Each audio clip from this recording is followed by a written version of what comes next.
Thanks so much for joining the Kineo webinar, Life After Launch, Making Your LMS a Success Post-Implementation.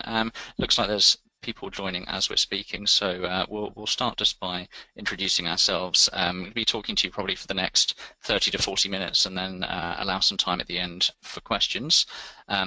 My name is Adam Parsons, and I'm joined by my colleague Paul Westlake. Yep, hi everybody. I'm sorry, I thought I'd put up some pictures of us whilst we were doing our intros. That would sort of make sense. Yeah, so myself and Adam are going to take you through a session, as he said, for probably about the next 40 minutes or so. And that will give us an opportunity to then answer any questions that have come up during the session. As usual with these things, we're hoping that we're going to answer a lot of the questions that may come up during the session itself. So it probably makes sense for us to sort of stick to the agenda we have, which Adam will run you through just shortly. But if there are any questions that come up, feel free to pop them in the question box, and then we will leave ourselves some time to answer those at the end of the session. If for whatever reason we do run over and we don't have time to answer all of those questions, obviously we have a list of everyone who's attended the webinar, and we'll push out those questions to everybody at the end of that session, possibly later this week, early next week, so that you do get all of your sort of questions answered. So, Adam, what are we going to cover? So we're going to, after we've told you a little bit about who both of us are, we're going to look at really the life cycle of an LMS after you've worked through the project of building it and implementing it. There's a lot of things which come up, and organisations face a number of different challenges once they go live. So we'll start by looking at settling in, which is the first couple of months after you've gone live with an LMS, the things that you should be looking at compared to a lot of the things that you may feel pressured to look at. We'll then look at how you can drive user engagement. So you've implemented a new system. How do you actually get your users to use it, other than forcing them to, which may be something if you're doing compliance training. We'll look at planning for the future. So how do you go about evolving your LMS? Do you just implement it and leave it there until it reaches its end of life and then you replace it? Or do you do other things to keep people engaged and to keep it evolving? And we'll look at supporting growth. So that will be how you actually make sure you've got the right skills within your organization to manage your LMS and to help it grow and to help it succeed over time, but then also how you partner with the organization you're working with that's built your LMS as well. And we'll finish up with any questions that you might have towards the end as well. Fantastic. So to introduce ourselves, as I said, my name's Adam Parsons. I'm a Senior Client Services Manager here at Kineo. What that actually means is that I look after a portfolio of clients from go live with their LMS onwards. So clients will come to us, we'll build an LMS and deliver it to them. My role starts when it goes live. So I work with our clients on everything from business as usual support issues from a technical nature, but then also partnering with clients to look at how they can grow their LMS over time, what they're planning to do with it in the future, and how they can best achieve that. So it's a consultative role working with the teams on our client side. I work with a range of organizations across pretty much all industries in one way or other. Prior to being at Kineo, I was in a consultative role within the financial services industry as well. So been working with clients and helping them solve their problems for close to 10 years now. Fantastic, thank you. So I'm Paul Westlake. I'm a solutions consultant at Kineo. So I guess my role starts a little bit prior to when Adam gets involved, in that my role is listening to client needs, identifying L&D needs for those clients, and then matching those needs to some of the solutions that Kineo can offer. So whether that be bespoke e-learning or off-the-shelf e-learning, and obviously up to and including platforms for how we deliver that learning, and consultancy, so pretty much the whole shebang. So my experience in this field, you might be thinking, well, obviously I understand what Adam's doing, but why is Paul involved? Well, I've been with Kineo for about 20 months, and prior to that I worked in a very large multinational corporate organisation, where for the last 10 years I worked in the L&D team, and for the last 5 years I was pretty much head of digital. So in that role we went from dipping our toe for the first bit of e-learning through to we need an LMS for this. So I've been through the whole piece of choosing an LMS, setting up an LMS, trying to maintain an LMS and keep people engaged with it. So hopefully as we go through this session, I'll be wearing two hats, one very much from the Kineo perspective and also very much from the client perspective of I feel your pain, I know what you're going through, and hopefully we can take you through some of the ways that we can help you through this sort of minefield of how do we keep this LMS alive and how do we keep people engaged with it. So that gives you an idea. If there's anything we don't cover in here, obviously you can contact myself or Adam after the webinar. The best way to contact myself is probably via Twitter, or if you drop myself or Adam an email, we'll happily pick up any questions that we don't get around to answering today. So, Adam, should we get started? Absolutely. Away we go. So to start with settling in, as I mentioned, the premise for this webinar is that if you're attending, our assumption is that you're either implementing an LMS at the moment and wanting to plan ahead as effectively as you can do, or you already have an LMS and you're wondering kind of where you should take it from here. So we wanted to start really right at the beginning.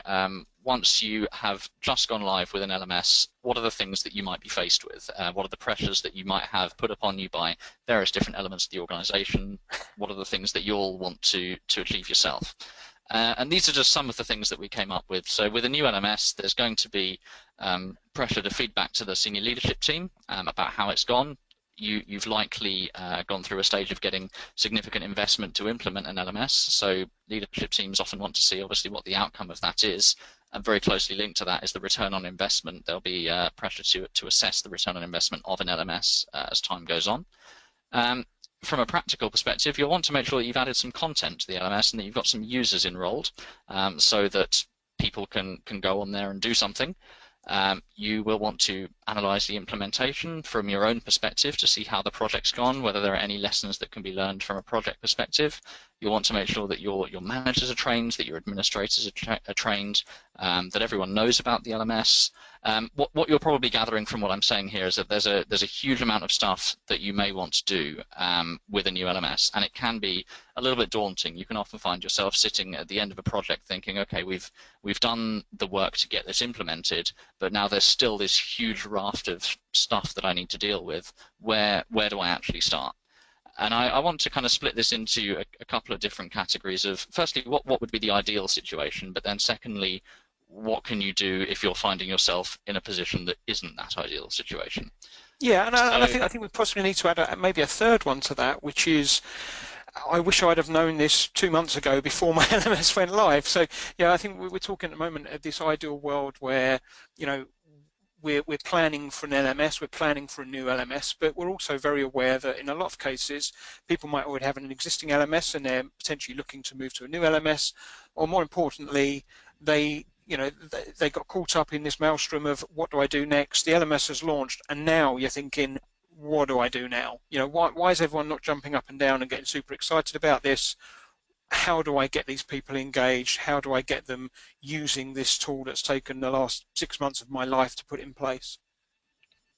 Exactly, yeah.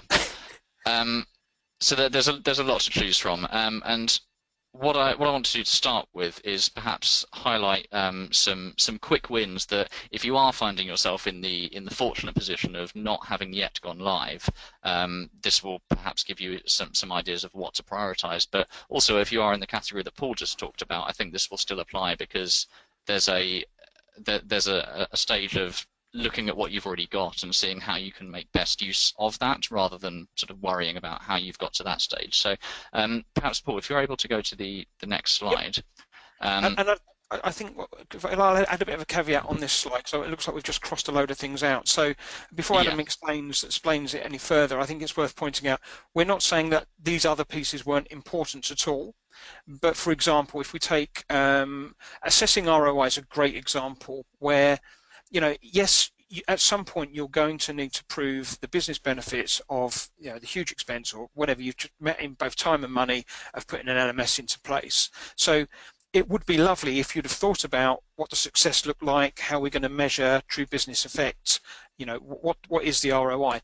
But right now, you're not going to know that. So there's not a great deal of point in concerning yourself about that. You could have thought about it, but you're not going to do an awful lot about it. So I think what we're doing is saying, what can you do right now? What are the quick, easy wins? So Adam, I'll hand you back.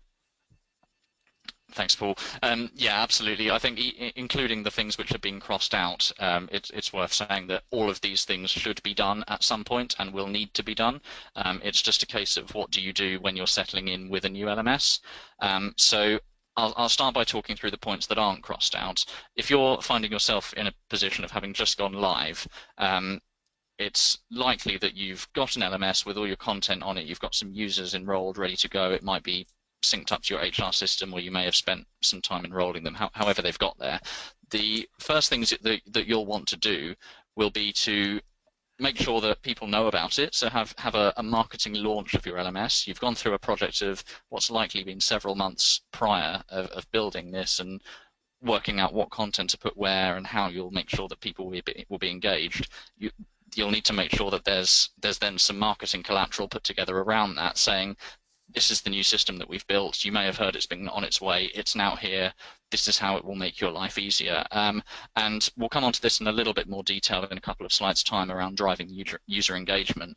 But it's really at this stage about highlighting how this is going to make your users' lives easier.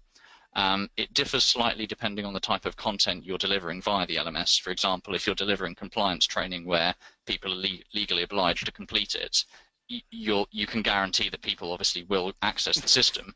But if you've got a system which is delivering compliance training and perhaps aspirational training, you don't want to find yourself in a position of the system being known only as that place I have to go once a year to renew my health and safety or something like that.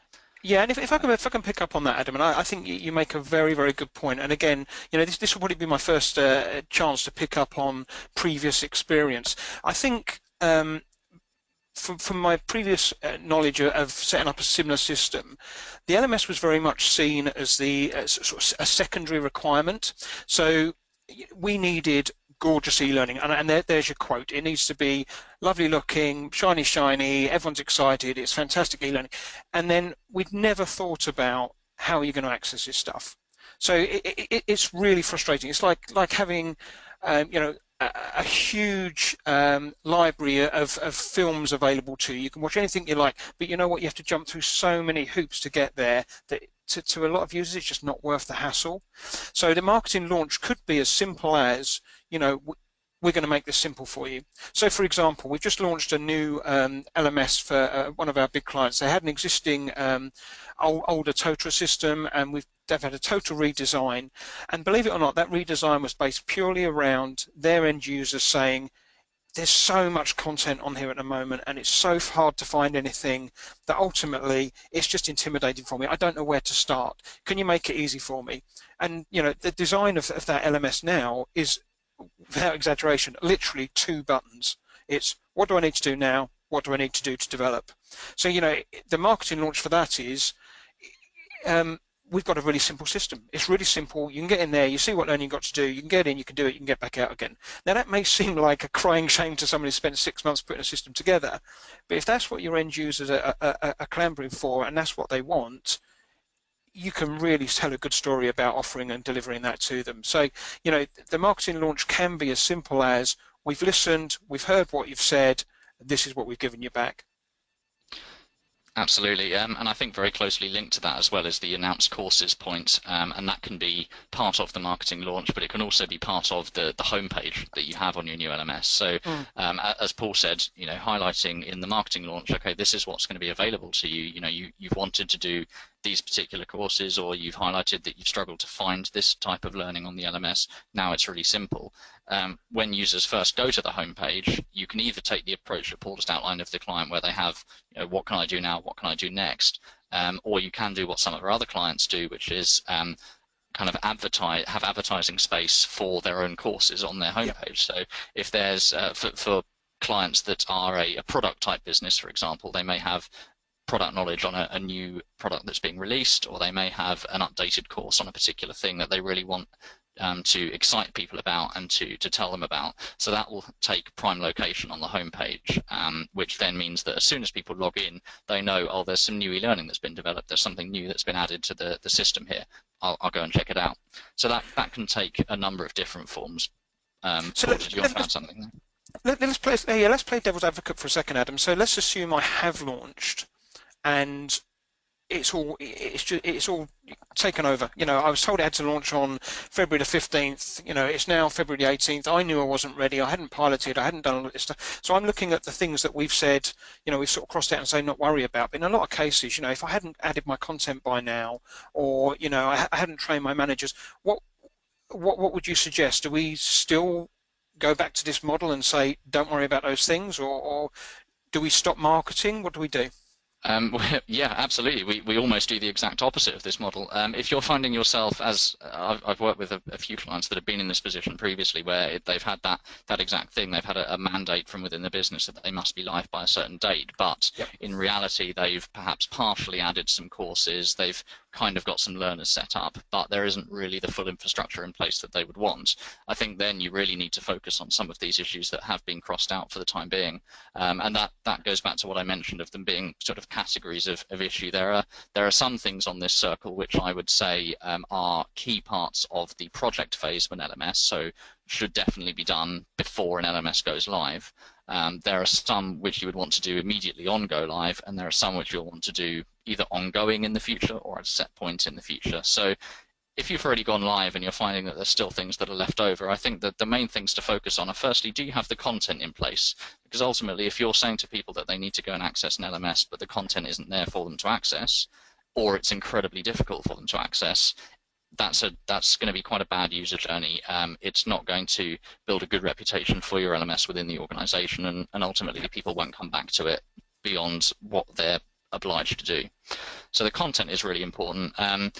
Enrolling users clearly is important, because otherwise people physically can't access what they need to do. So making sure that you've got user accounts set up, that you've got the correct sync with your HR system, or however you do it as a business, is really key. And I think that is something that I'd say is a foundational part of an LMS build project, is getting those types of things set up. Those are the two that I'd pick out as being really important, making sure the content is there and making sure that the users are there and can access it. The other things which sit around that, which are less user-facing but still incredibly important, are things like establishing an administration team. Yep. If you're launching, if you've launched an LMS, you're finding yourself in a position where there's users accessing the system. Some of them invariably are going to have some sort of issue. They might have forgotten their passwords. They might not be able to access a page that they're meant to. Having a process internally of knowing who they can go to is really key, because again, it shows a good level of service to your learners. It's something which they will have as a lasting impression of their interaction with the system. If it builds a reputation with them as that system that I always forget my password to and can never log in first time, that paints a very negative picture compared to a system where it's easy to access, the content's there, I can go in when I've got 10 minutes spare and just browse what's going on. So having an administration... Sorry, yeah, I was saying that the training administration is something that we're very much going to pick up on a little bit later as well, isn't it? I mean, and again, through experience, it's absolutely key that we get this right. If you are talking about a relatively dry compliance system, trust me with my experience when I say people don't need more than one excuse to not do the learning. So, if that excuse is I can't get in, I didn't know what to do, I didn't know who to speak to, that'll be there. That will absolutely be their excuse. So in a lot of cases, we really need to smooth that through and make that very, very clear. And we're going to cover that just shortly. Okay, so let's say that we've announced some courses, we've set the reports up, the manager's already trained and they know how this system's going to make their life easier, which is great. And we've done a bit of a marketing launch. So I think what we need to do now is actually get users not being forced to use a system, but actually wanting to use a system. So, Adam, how are we going to drive that user engagement? Good question. there's a number of different things that I think are very important to driving user engagement, and this applies particularly to organisations where you have a lot of aspirational learning, so things that people aren't forced to do, but equally you want your learners to feel empowered to do their own training, and to develop themselves on the role.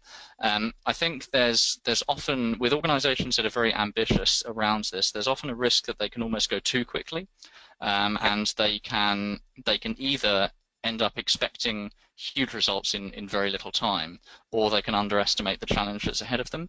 So I think there's a case of looking at it step by step, and the first point, as you'll see here, is pace yourself. So with the pressures that we've got in mind mentioned on the previous slides, you need to ensure that you're not trying to kind of be everything to everyone from day one. So don't expect overnight results is probably one thing. Building trust in a system will take time, especially if you're coming from a system where there was perhaps quite a bit of hostility or difficulty in using it from a user perspective. As Paul mentioned, people often, with a compliance system especially, will look for any excuse to not do it. So don't expect it to sort of be at the click of some fingers, everything to be solved and people to love the system.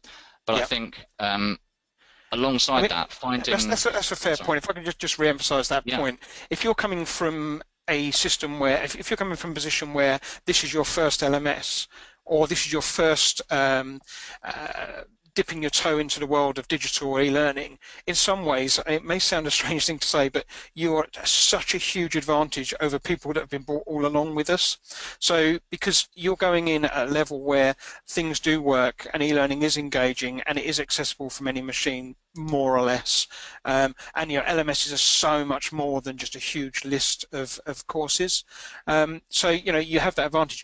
If you're not, and you're coming from a system where maybe you're it's quite an older system that you're upgrading to a newer system, perhaps, don't underestimate the amount of, as Adam said, hostility, but I would say, negativity towards, well, it's always worked, we never worked before, and we've always had to faff our way around it. So, don't underestimate that.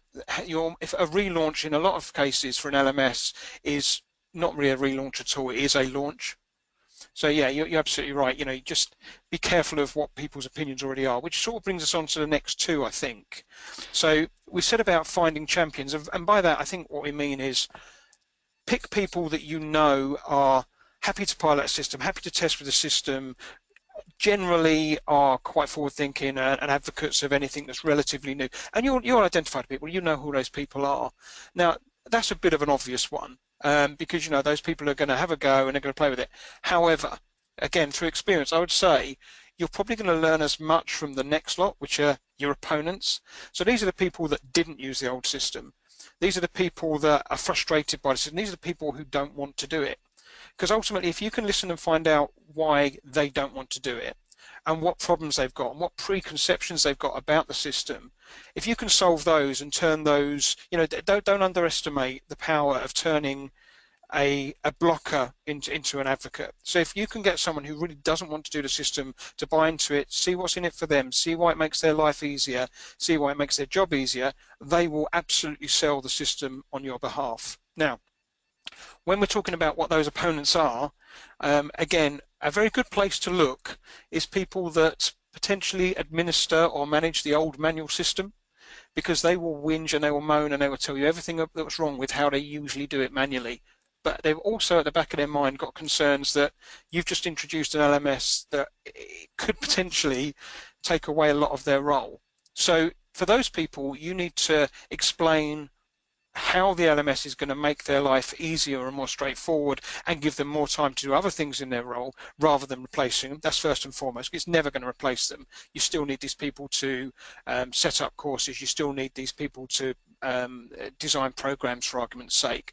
But ultimately what it is going to do is stop the manual, tedious job that they've been doing up until now. So, if you can identify those opponents and turn those blockers into advocates, you're onto a real winner with your system. Absolutely, and I think also you'll find those two categories of people, champions and opponents, in all areas of the business, and it's important to engage with them across those as well. So, as Paul mentioned, it might be that actually the team you're asking to administer the LMS from this point forward, there are some opponents within that group of people, which is a a good opportunity to start there, because they're the people that will be responsible for it and will be actually interacting with the learners that you're also trying to drive engagement from. So if your administration team aren't engaged with the system, it's going to be very difficult for your end learners to then be engaged via the people that they're dealing with. But equally, I think finding champions and opponents within the end learners as well is really important.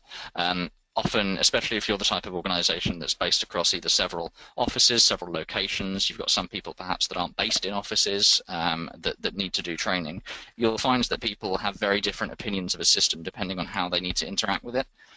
We've worked with numbers of clients in the past, especially in the hospitality industry, who have people that need to do training, and perhaps they're based in hotels or bars or care homes or whatever that may be, and their interaction with the system is actually incredibly different to someone in the head office who's sitting in at a desk with a reliable, solid internet connection on a PC that's up to date, whereas they might be using one PC in a back room that's got a dodgy Wi-Fi connection. So their experience is very different, and if you can get those people on board and address the struggles that they might have previously had and tell them how it's going to solve their issues, that's really important.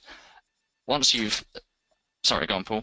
No, I was just going to pick up on exactly what you were just saying there, which I think brings us on pretty much to the next one, which is about engaging and being vocal, and more importantly, this regular feedback. So once you've identified your champions and your opponents, there's going to be a certain amount of feedback there. But I think, as Adam's just alluded to there, don't assume that no one telling you the system isn't working means that it is.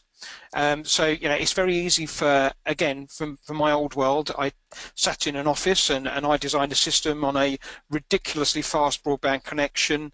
It's not until you actually get out into the units and you're talking to staff and saying, how do you find new learning, that you realise, well, actually it's quite clunky and slow, or well, it doesn't really work for me, or a lot of your e-learning, for argument's sake, I know we're talking about LMSs, but it's the same analogy is equally relevant. It's great, but we don't actually have headphones, so I can't really hear anything that you've built into that. So don't underestimate those people. So rather than waiting for those people to come to you with feedback, you need to positively encourage that feedback, which is not easy to do.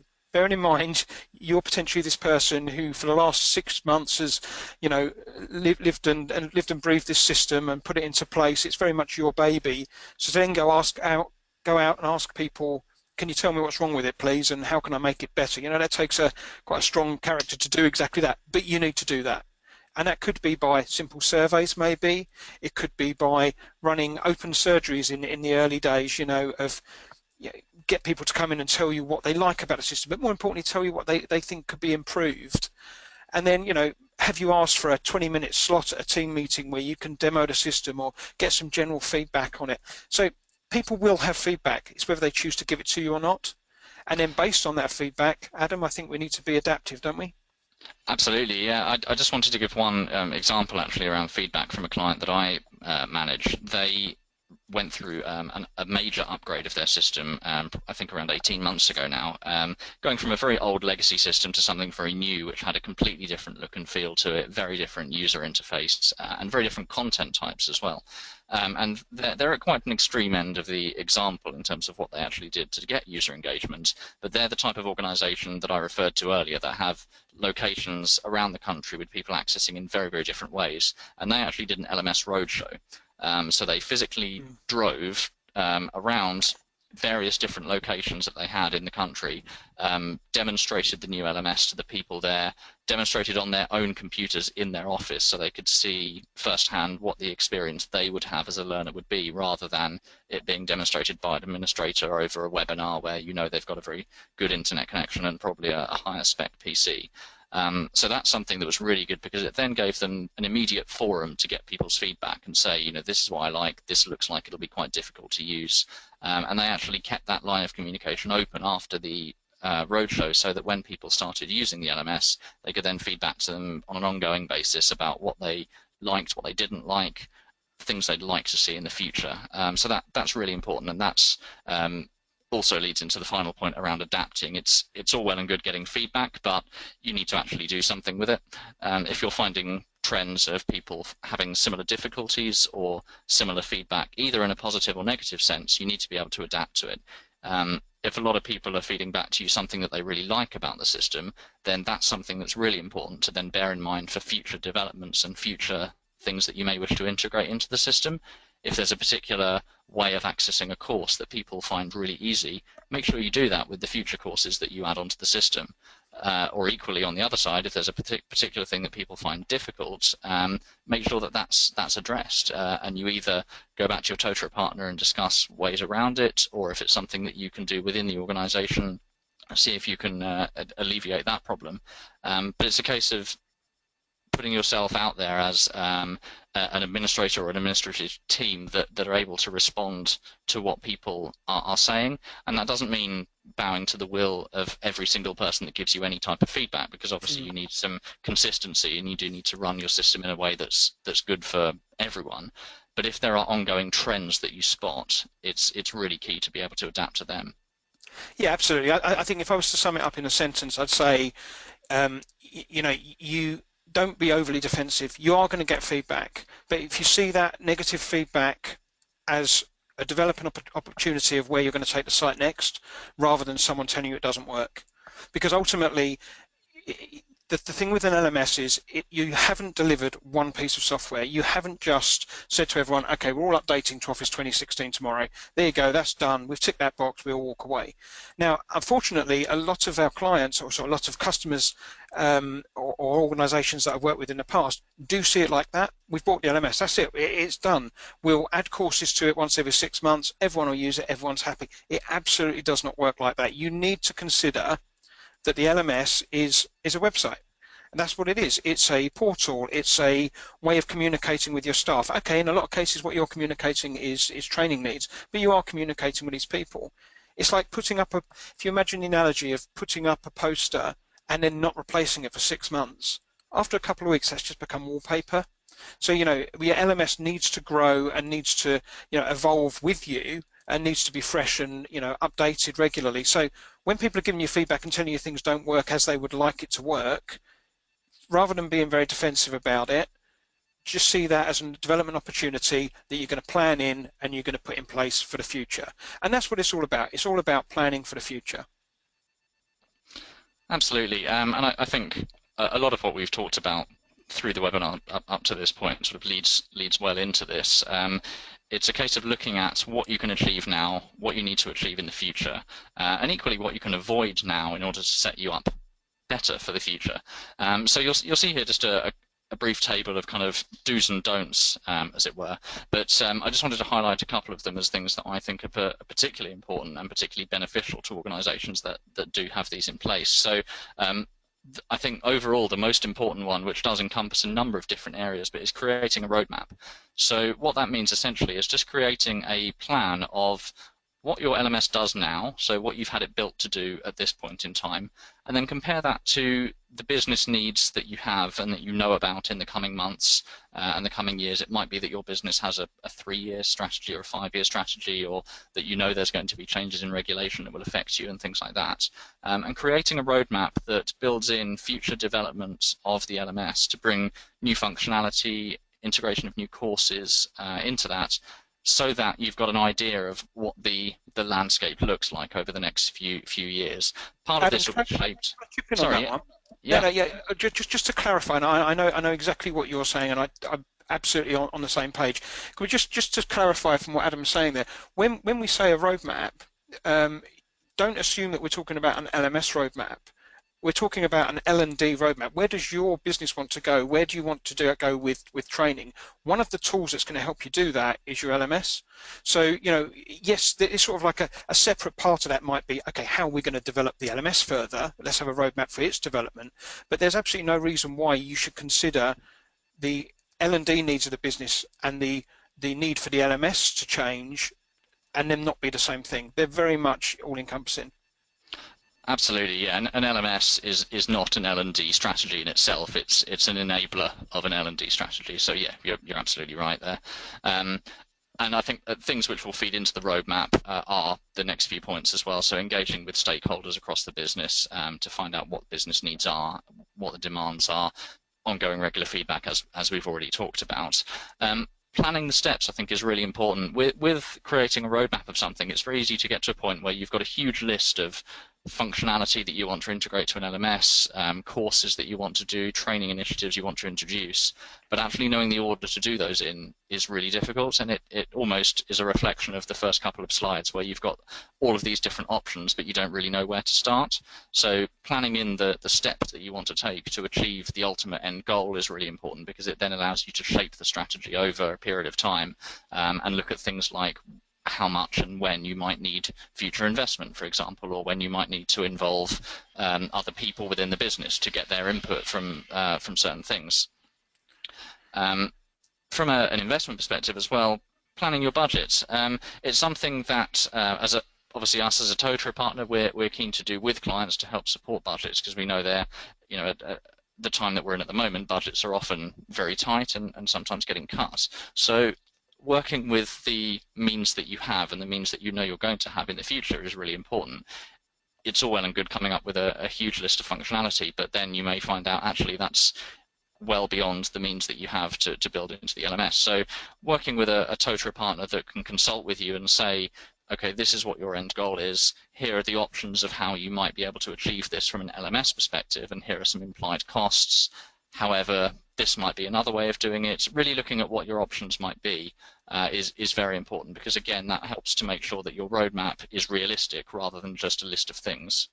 Yeah, and by involving that TOTRA partner, in a lot of cases, when we set up a TOTRA for someone, that's exactly what we've done. So we've taken a TOTRA product, we'll set it up, we'll to a certain extent tailor it for that client, and we'll customize it for that client where necessary. But that doesn't mean you don't have the full functionality of TOTRA.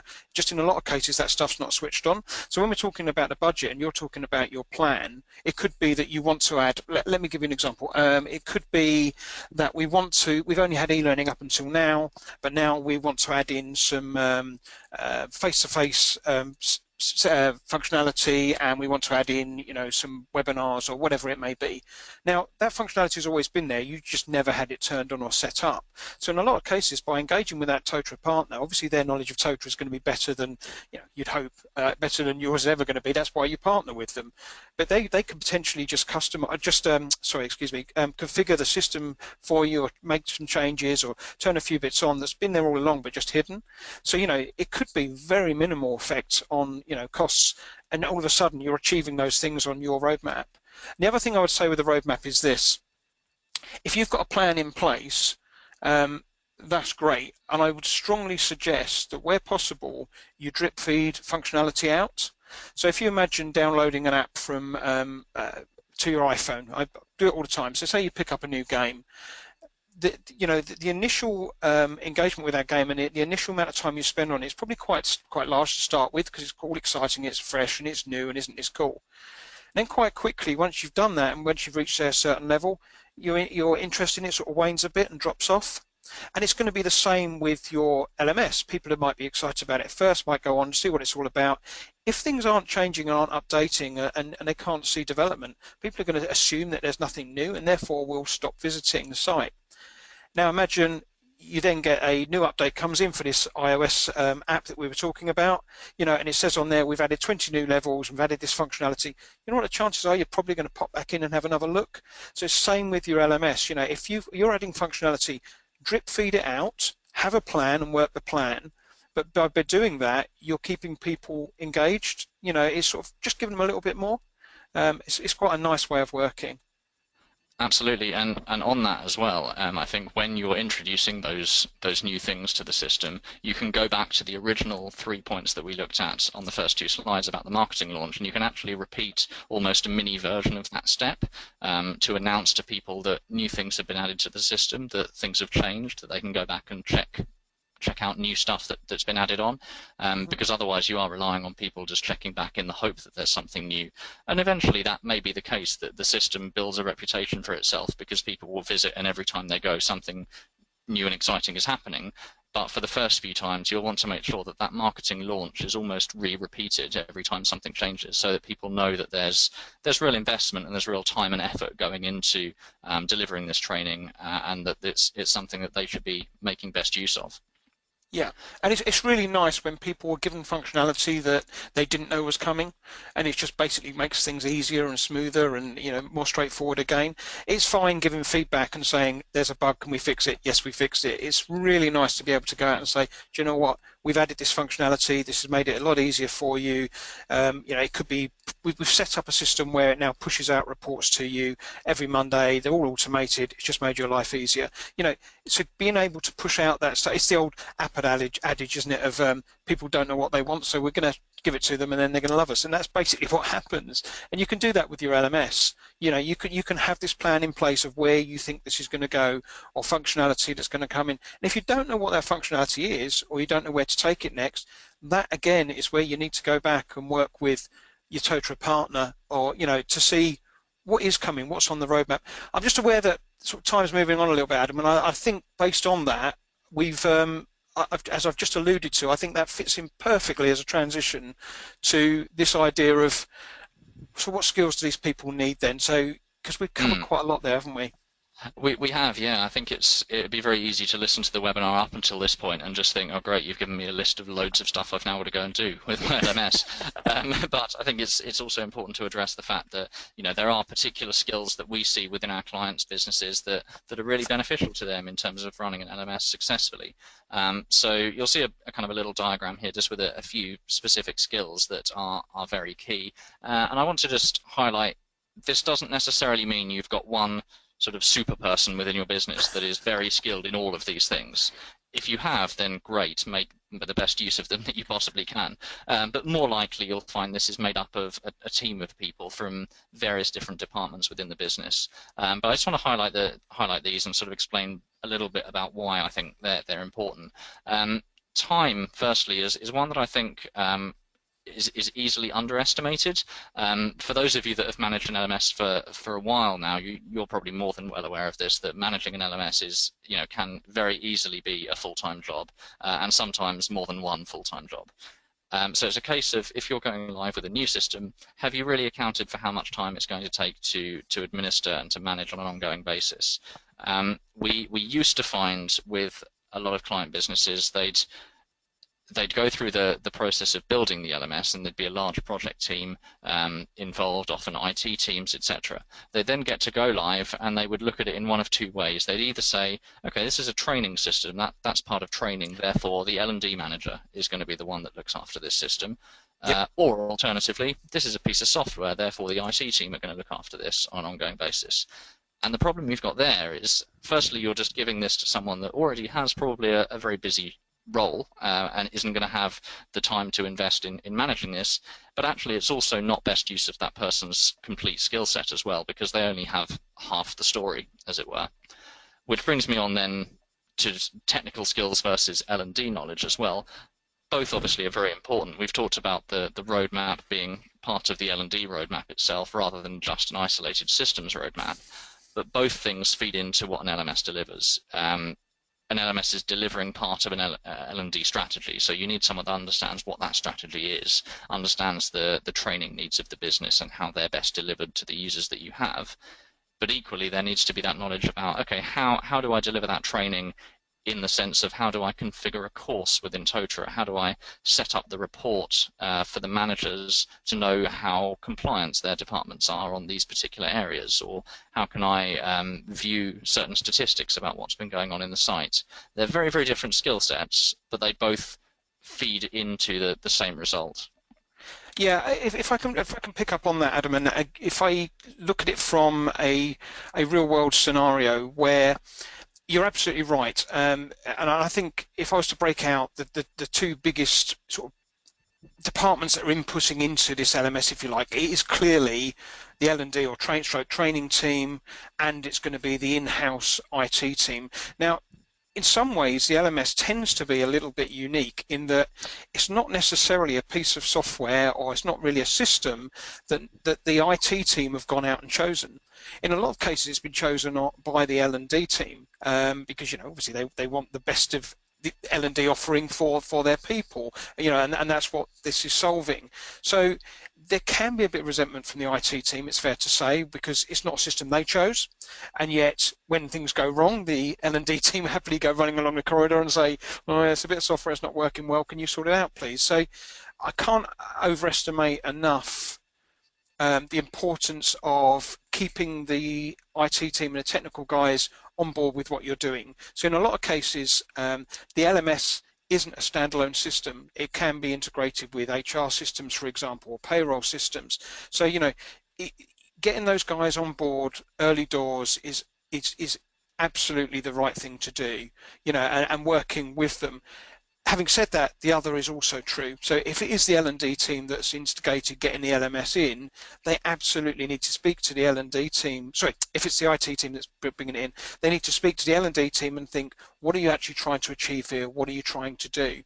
Because again, I've worked in companies where this was driven by IT, and they bought a system based on the existing IT systems they had, the ones that integrated best with their IT systems, and ultimately it was really hard for the end users to be able to access content, and you just ended up with what I described earlier, which is this huge list of content, because ultimately it just looked like a database, which is fine. Technically it was doing the right thing, but it was not engaging in any way, shape or form. So those two people, or those two groups, need to work very, very closely together. And I think it's fair to say it's nigh on impossible to have one person who's got both of those skill sets. So what you do need is one person who's got good communication skills and good negotiation skills to be able to, pull the other team in, depending which side of the fence they sit on. Absolutely, and that's where the stakeholder management element comes in. As I said, historically we used to see systems either going to L&D or to IT. Increasingly now, and possibly in some of your organisations, we see roles with titles such as learning systems manager or LMS manager or online learning manager, those sorts of things, where there are specific people that have been recruited based on their often knowledge of both learning and systems, which is great. But one of the key things that they need to be able to do is still manage the other teams. That role is often a bit of a bridge role between L&D and IT, and there is a huge amount of stakeholder management, as Paul mentioned, firstly from a systems growth perspective, in terms of making sure that IT are on board with any infrastructure changes that you want to make and things like that, but also from an L&D perspective to make sure that actually you're supporting the learning of the organisation. The other thing, just from a technical side, just to mention as well, if you're an organisation where perhaps an L&D team has gone out and procured an LMS based on the learning needs of the business, if you haven't gone through that process of engaging with the IT team and seeing what their requirements are, one thing that can get very complicated and is often a problem for organisations that haven't done this is around the hosting side of things, because you may then find that your organisation has very strict policies on certain types of hosting arrangements that either are or aren't allowed, and that can really create a blocker at a very late stage if IT and the relevant people aren't managed and aren't on board with the project from the beginning. These aren't things that, that isn't something that necessarily should be the case after you've gone live, of course, but it's worth making sure that the right people are on board and that you do have a blend of all of these skills across the team that you have. And I think the other thing to add to that, Adam, is that we were talking about stakeholder management. There's one, I would say, other part of the puzzle that's potentially been missing up until now, and that's not to consider the person who sold you your LMS and created your LMS for you, in that they'll do a job, they'll hand it over to you, and then that's it. You really need to see that person as a partner, or that organisation as a partner. So, for example, we would see ourselves as being an extension of both your training team and, to a certain extent, part of your IT team. So, there will be questions that we need to answer. There'll be things that we can advise on. There'll be ways that we can explore with you to find the best solution to your L&D challenges. So rather than only bringing us in when there's a problem, why do you not consider bringing us in when we're at the early stages of there's a problem here we're trying to solve? Because obviously we've got the knowledge to be able to say, well, actually, yeah, your TOTRA system can help with that, or have you thought about setting it up in this way, which may be able to help you solve that. So think of your TOTRA partner as an extension of your training team, as part of your training team, if you like, a bit of an SME. And if you keep it like that and you keep that partnership going, that can only be good for you going forward. Yeah, exactly. There's a reason they're called Totra partners rather than Totra resellers. From my perspective, in my role within the client services team, dealing with clients only after they've gone live, a real key thing for me is making sure that my clients do know where they're going with their system and that we are coming alongside them to say, okay, this is what you're doing now. Is it working? Are there any gaps that you're experiencing? Are there any ways that we could make this easier for you within the system that you currently have? And really working with clients to kind of almost help them highlight what they don't know they're missing. So as Paul mentioned, Totra is a very fully featured system, and when you go through the build phase, you'll set it up to do a certain thing at point of go live. That doesn't mean you've lost all of the other features. It just means that you're not currently using them. And quite rightly, as an administrator of a system, you're not going to be sort of sitting there knowing absolutely everything exhaustively about Totra and every possible configuration you could have for achieving things. And that's really where working with a team like the client services team that we have comes into play. We can advise on how best to do that. And any other Totra partner should be able to do the same thing. Our client services team is sort of in excess of about 20 people now, so it's well set up to come alongside organizations and extend that function for you, because it may be that you're looking at this list of skills and thinking, wow, I am the only person looking after the LMS, and I know that I don't have the right level of technical skills, or I know that I haven't been a learning designer, for example. And that's where Totra partners can help fill the gaps, either by providing you with additional training, providing in some cases outsourced services to fill those gaps in a short term, or just by supporting you with some consultancy and advice, essentially. So yeah, if you are that person, if you are this one person who's doing everything, and through bitter experience, I know these people exist. I've very much been there. What do you do? Where do you start? And I think a couple of key points to remember is make sure that you remain engaged with your stakeholders and your user representatives. You're talking to end users, you're talking to focus groups, you're listening to what the learners are telling you they like. Great, do more of that, but also listen to what they are customers, I guess, your learners. So guess what they're telling you they don't like, what they're telling you doesn't work for them. So don't make assumptions that you've got the monopoly on the best ideas. That's absolutely not the case. And then invest some time in promoting and embedding. So when new stuff comes out, absolutely tell the world about it. Tell them this is what I've just added, this is why it's going to make your life easier, this is what it's going to do. And then the other bit to that is the end users don't need to know how this system works inside out. Much in the same way, if I go to a lovely website, I don't need to know how it was programmed. I just need to know that it's nice for me to navigate and it's pretty straightforward and it looks great. However, as the person who's managing the LMS, it does make sense that you've got a good understanding of what's going on under the bonnet.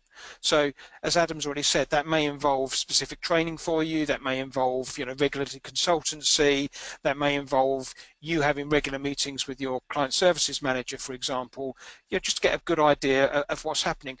And then the other bit with that, I would say, is just remain curious. Remain curious about what's going to come for the system, what's coming next, what's on Totra's roadmap, how can we set these things up differently? How can we put new functionality into place that again will let you sell this system and keep this system alive?